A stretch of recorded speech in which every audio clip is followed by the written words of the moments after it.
Alright, you guys, let's dive straight into this with no preamble. There's a ton to unpack, and I can't wait to hear your thoughts.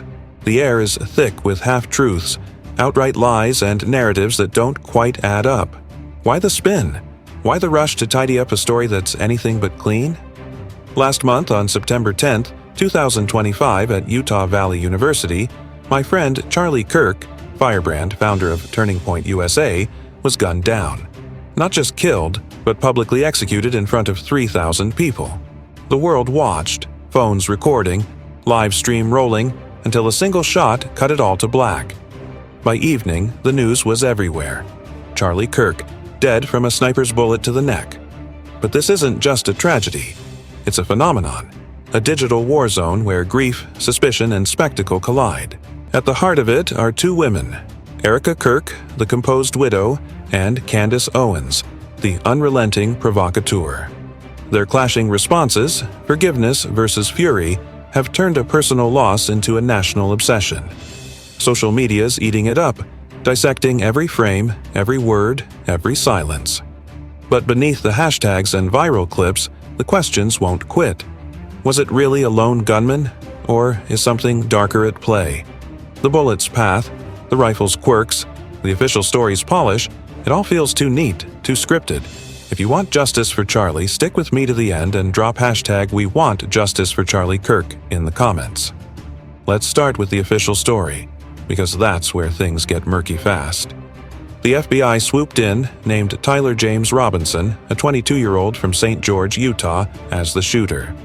A former straight-A student at Utah State, 4.0 GPA in STEM, he ditched an electrical apprenticeship and fell into an online rabbit hole. Anti-conservative rants on Discord, quoting Italian anti-fascist lyrics. No clear political ties, just a trail of radicalized posts. He rolled into UVU at 8:29 a.m. in a gray Dodge Challenger, carrying his grandfather's World War II era Mauser 98 rifle, rebored to 30-06, custom scoped, wrapped in a black towel inside a tactical backpack. Around noon, from a rooftop 150 to 200 yards away, he fired one shot. The bullet hit Charlie in the front left lower neck, tore through his carotid artery, and left a fragment in the back of his neck. No full exit. Robinson bolted, ditched the rifle in bushes, DNA on the towel and a screwdriver matched him, changed clothes, and limped off, maybe from hiding the rifle in his pants. He texted his roommate about using an untraceable heirloom gun, then surrendered 33 hours later after his family and a youth pastor intervened. The FBI charged him with aggravated murder, obstruction of justice, felony firearm discharge, and witness tampering, pushing for the death penalty. Case closed, they said. A lone wolf, done and dusted by mid-September. But let's be real, the internet didn't buy it. Within hours, the shooting clip hit 10 million views on X. Hashtags like Charlie Kirk, UVU shooting, and Show the Roof went global. The crowd's reaction, stunned silence, then chaos, felt raw, but the details, they don't add up. The bullet's path is weird. Front left entry from a right rear rooftop shot. Charlie's white shirt stayed clean until he collapsed, no immediate blood spray despite an arterial hit. Slow motion replays show the shirt flutter before impact. Shockwave or something else? Then there's the rifle. A clunky 9-pound, 76-centimeter long Mauser, modified by a pro gunsmith. Why pick an antique over a sleek AR-15? And how did Robinson sneak it past cameras, drones, and security? The official story feels like a puzzle with pieces forced to fit, a script to calm the masses rather than reveal the truth. Now, let's talk about Erika Kirk. Hours after Charlie's death, she stepped in front of cameras. Hair neat, gaze steady, voice soft, no tears, no tremble. She thanked supporters, quoted scripture, and vowed to carry TPUSA's mission forward. It should have been inspiring, but it was eerie. Clips of her speech blew up, 10 million views overnight.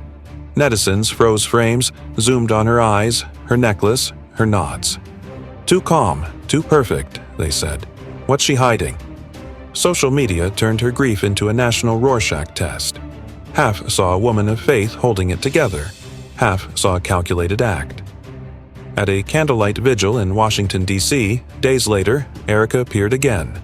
Long black dress, baby daughter in arms. 2 days ago, my husband met the Savior, she said, voice catching, hands trembling. The crowd went quiet, then roared with applause. But online, brutal. Too calm, too soon, captioned a clip that hit 10 million views. A still of her closing her eyes mid-sentence sparked a debate. Calculating or broken? Thousands weighed in, dissecting her pain's authenticity. Erika stayed silent on the rumors, posting Bible verses, family photos, TPUSA updates. Supporters called her a model widow. Skeptics parsed her dress color, her post timings. Her silence was a canvas, saint or schemer depending on who's looking. Then there's Candace Owens, Charlie's former TPUSA colleague turned independent firebrand. She didn't just step into the fray, she blew it up. On her podcast, she dropped a line that stopped the internet cold. Charlie didn't die by accident.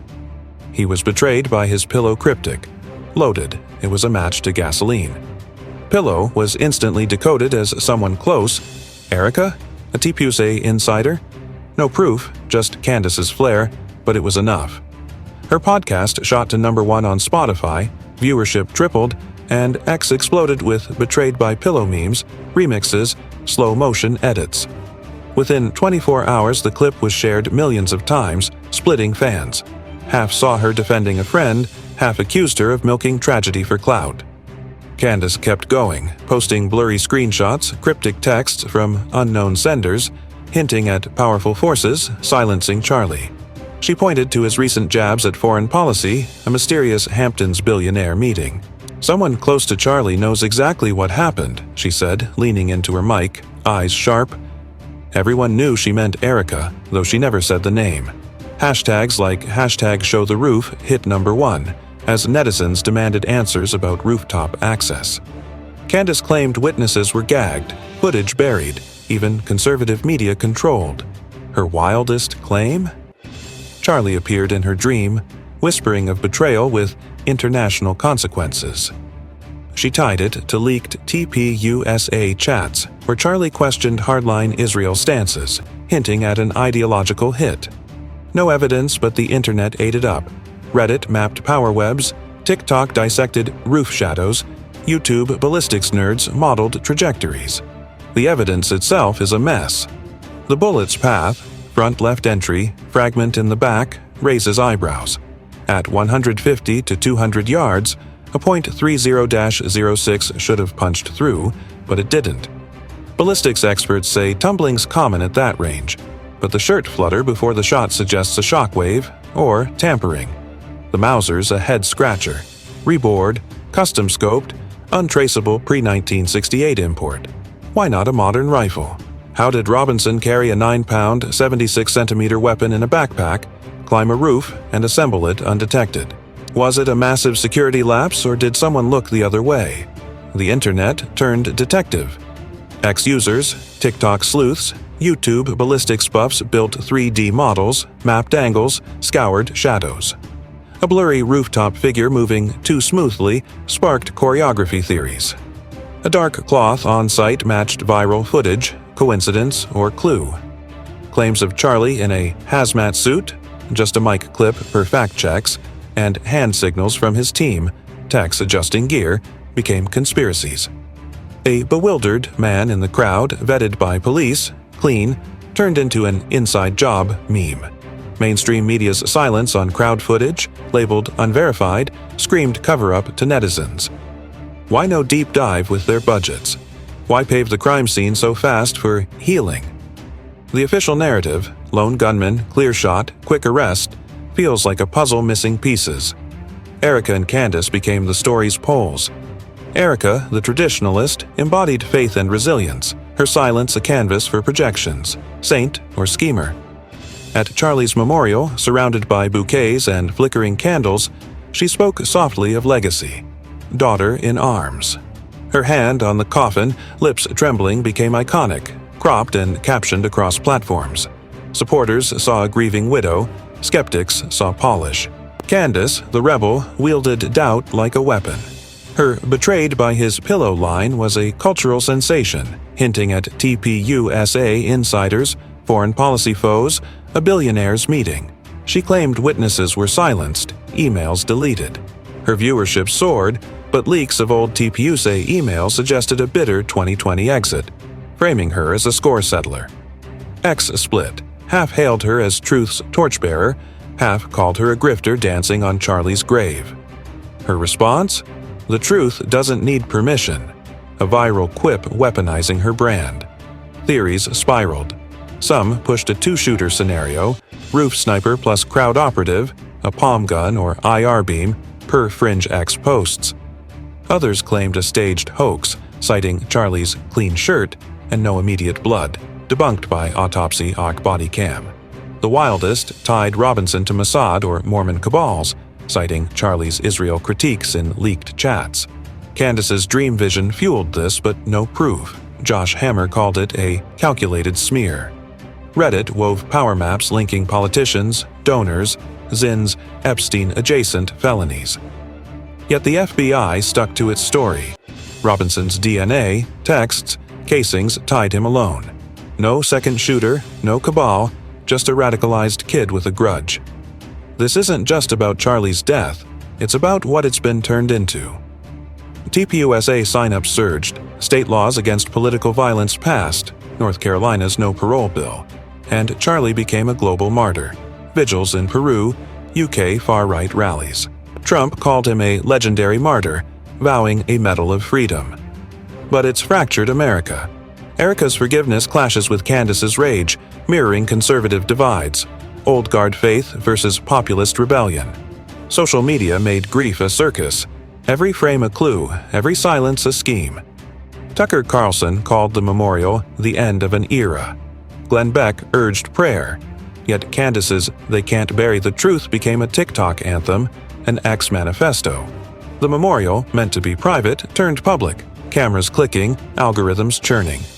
Erika's trembling hand on her daughter's head was zoomed, cropped, debated, genuine or staged. The internet didn't care about answers. It craved the fight. So, where's the truth? Not in the extremes. The official story, Robinson, Mauser, rooftop, holds 80% water. Ballistics align, DNA matches, witness chaos, echoes, not shots, explains discrepancies. But that 20%? Rushed crime scene cleanup, sparse witness accounts, edited metadata. It stinks of containment. No grand cabal, but selective transparency isn't new. JFK files still drip out.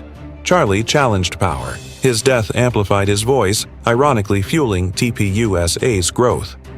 The Widow's War isn't just Erika versus Candace, it's how we process trauma in a world where every tragedy has an audience. Erika's silence seeks peace. Candace's noise demands justice. Both are algorithm victims. Compassion loses to clicks. The lesson? Doubt isn't denial. It's a demand for clarity. The bullet didn't dance, but the narrative does. Pause the viral clip, skip the deepfake haze, ask, why the gaps? Who benefits? In 2025's maze of mirrors, truth hides in plain sight. Not in hashtags, but in the quiet between the lines. Verify before you share. Empathize before you judge. The scariest thing isn't a lie, it's how easily it can look like truth. What do you think? Will the FBI deliver answers, or will this fade into the fog? Drop your thoughts. #WeWantJustice for Charlie Kirk. For Charlie Kirk. For